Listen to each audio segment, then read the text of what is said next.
Hey everyone, it's Bri. I'm back with another scrapbook process video for the SpiegelMom Scraps design team, and I'm going to be working with the sequin mix right here. It's called Vintage Garden, and it's so pretty, and it happens to match the new Aspen collection from Felicity Jane, so I was so excited to be able to use it with this new collection.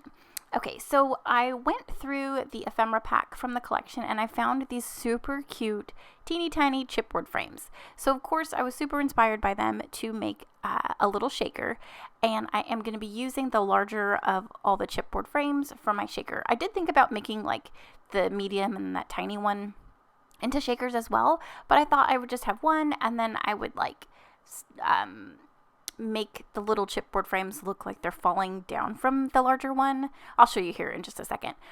So I only chose to use the large one for a shaker. So what I did was I added adhesive to the back of the chipboard frame, and I adhered some SpiegelMom Scraps acetate to it to create my window.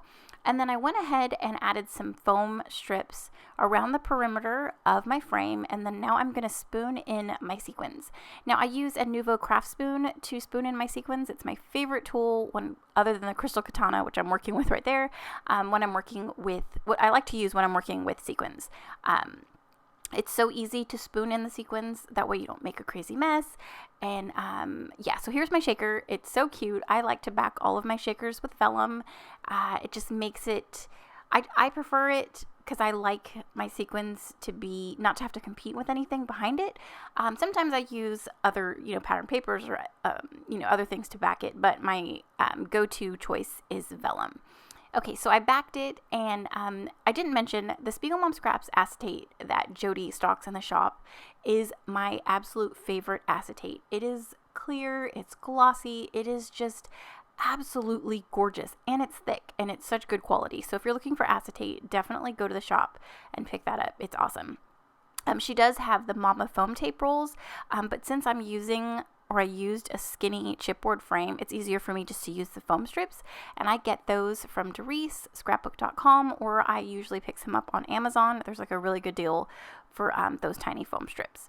Okay, so now that I've adhered my photo, and then you could see here what I meant by like letting those little chipboard frames like kind of fall down from my photo, I adhered those down as well, and I'm just going to use those as like little foundations for my little embellishment clusters. This collection also came with like these fringe scallop border stickers, so I really wanted to use them, and I thought it would be fun to tuck them into my torn layers up at the top. So all I did was take 3 of my favorite pattern papers from the collection. I tore into them, I roughed up the edges, I folded them up to kind of expose a little bit of that B side on each paper just for that messy look, and I added some staples on the sides of a couple of the strips. I just like the look of the torn paper. I don't know, I can't add enough of it on my layouts. I like to layer them, and it's also a great way to get several different patterns onto your layouts. I usually have white cardstock as my bases, so in order for me to incorporate more patterns, this is a way for me to do it. And I like to tuck things in between all those pattern paper layers. Okay, so this sequin mix also has some floral sequins, and I pulled those out. I didn't want to include them into my shaker because they do have a little bit of dimension, and I would have needed like a couple extra layers of foam tape. So what I did was I pulled them out, and then I just basically used them as little embellishments in a few of my clusters. So I just took my crystal katana and my Scotch tacky glue and adhered those down around my page, and then I'm just going to go in with some of these chipboard hearts as some finishing touches. I did add some tangled thread in a few areas, but here is my layout. There's my little shaker. It shakes, and it got the tangled thread and that fringe and all my torn layers. I had so much fun with this layout. This Vintage Garden sequin mix is so pretty.